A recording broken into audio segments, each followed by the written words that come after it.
सालो भारतीय जनता पार्टी हाफांनि बिसिकनि पुंमानो रगै कायसा पान्दा लोवारि जाखा आगरतलानि रवीन्द्र शतबार्षिकी भवन पान्दा मानजाखा मन्त्रिफ्रा डॉक्टर मानिक साहा चौहा मन्त्री तैकुबनि एमएलए रक बाहिनो ककनारमनि बिसिंतै मन्त्रिफ्रा केन्द्र तै हासा हाफांनि जुदा जुदा हामख्रायनि स्किम रगनति कक साइ खनारखा और कक खुरसाथाय खालायो 9 तारिख आगरतलानि आसाबल नखराव कतर लुकुथुम पान्दा खालायनायनि थाखांनो गोरों गोरों थायो पान्दा जुगालि मुंनो रगै पान्दाङै दङ आबनो रगैनो तिनि फक्तजाखा बिजेपिनि बखाखतै आगरतलानि रवीन्द्र शतबार्षिकी भवन ও पान्दा মূল্যবান বক্তব্য রাখার জন্য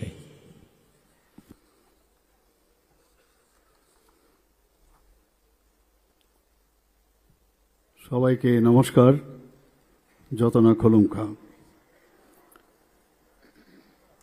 আজকে রবীন্দ্র শতবার্ষিকী ভবনে হল নম্বর 1-এ যে বিজেপি নেতৃত্বাধীন জোট সরকারের যে দ্বিতীয় বর্ষপূর্তি উৎসব সেই উপলক্ষে আমাদের মাঝে মঞ্চে উপস্থিত আছেন ত্রিপুরা সরকারের মাননীয় মন্ত্রী শ্রী রতনলাল নাথ মহোদয়, উপস্থিত ত্রিপুরা সরকারের মাননীয় মন্ত্রী শ্রী প্রণজিৎ সিংহ রায় মহোদয়, শ্রীমতী শান্তনা চাকমা মহোদয়া, শ্রী সুশান্ত চৌধুরী মহোদয়, শ্রী টিঙ্কু রায় মহোদয়, শ্রী বিকাশ দেববর্মা, শ্রী শুক্লা চরণ নতেয়া, শ্রী অনিমেষ দেববর্মা এবং আমাদের মাঝে উপস্থিত আছেন আমাদের রাজ্যসভার মাননীয় সাংসদ শ্রী রাজীব ভট্টাচার্য মহোদয় এবং মাননীয়া শ্রীমতী কৃতি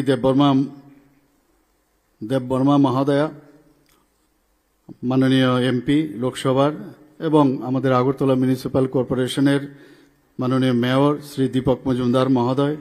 একটু আগে যার মূল্যবান বক্তব্য আমরা শুনলাম আমাদের ত্রিপুরা সরকারের সম্মানিত chief secretary Shri J K Sinha মহোদয়। আমাদের মাঝে মঞ্চে উপস্থিত আছেন ডিজিপি ত্রিপুরা পুলিশের শ্রী অমিতাভ রঞ্জন, আইসিএ ডিপার্টমেন্টের ডক্টর প্রদীপ কুমার চক্রবর্তী, যিনি একটু আগে ওনার স্বাগত ভাষণ আমাদের সামনে রেখেছেন। আমাদের মাঝে উপস্থিত আছেন সিনিয়র অফিসিয়ালস এবং অন্যান্য যারা আদার অফিসিয়ালসরা উপস্থিত আছেন।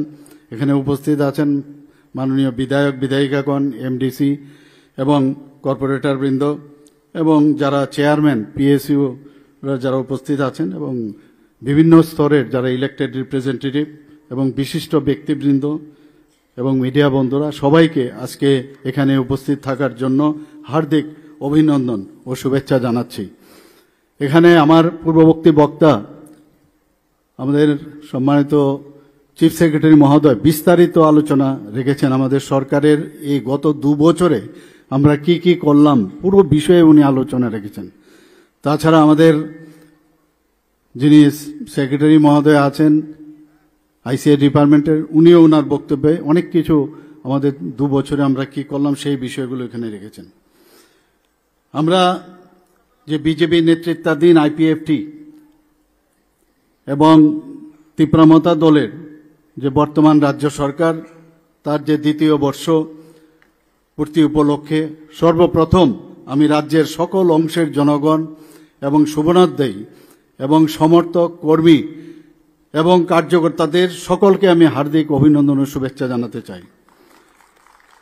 বন্ধুগণ, রাজ্যে যারা কর্মরত সরকারের কর্মচারী সহ যারা এখানে উপস্থিত আছেন বা যারা উপস্থিত হননি তাদেরকেও আমি সমস্ত রাজ্য প্রশাসনের সকল স্তরের আধিকারিক কর্মচারী বন্ধু এবং আরক্ষা প্রশাসনকেও আমি আন্তরিক শুভেচ্ছা জ্ঞাপন করছি।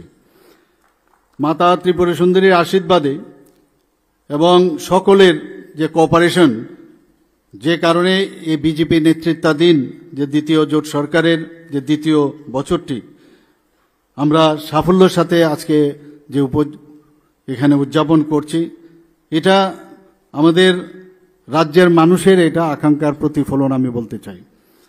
2023 সালে যেভাবে অবাধ, সুষ্ঠু ও শান্তিপূর্ণ নির্বাচনের মধ্য দিয়ে আমরা রাজ্যের বিপুল অংশের জনগণ দ্বিতীয়বারের জন্য মাননীয় প্রধানমন্ত্রী নরেন্দ্র মোদীজির উপর আস্থা রেখে আমাদের এই বিজেপি নেতৃত্বাধীন জোট সরকারকে পুনরায় রাজ্য পরিচালনার জন্য দায়িত্ব অর্পণ করেছেন। আমরা সবাই জানি যে বিরোধীরা অনেক সময় এই বিষয়ে কটূক্তি করেন, যেখানে ইলেকশন হয়নি, যখন হেরে যান তখন এইগুলো কথাগুলো ওনারা সবসময় বলেন, আমরা সবাই জানি, এখনো বলছেন বিভিন্ন জায়গায় গিয়ে।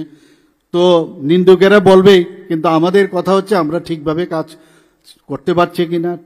এবং আমাদের নির্বাচন কমিশন যখন ইলেকশন হয় তখন নির্বাচন কমিশনকে ধন্যবাদ দেন, হেরে গেলে আবার নির্বাচন কমিশনকে ওরা মানে উল্টোপাল্টা কথাবার্তা বলেন। সেগুলো আমরা শুনতে শুনতে এখন অভ্যস্ত হয়েছি। বহুদিনের পুরনো যে মানে এই রাজনৈতিক পরিবেশ, তার থেকে কিন্তু আমরা বেরিয়ে আসছি।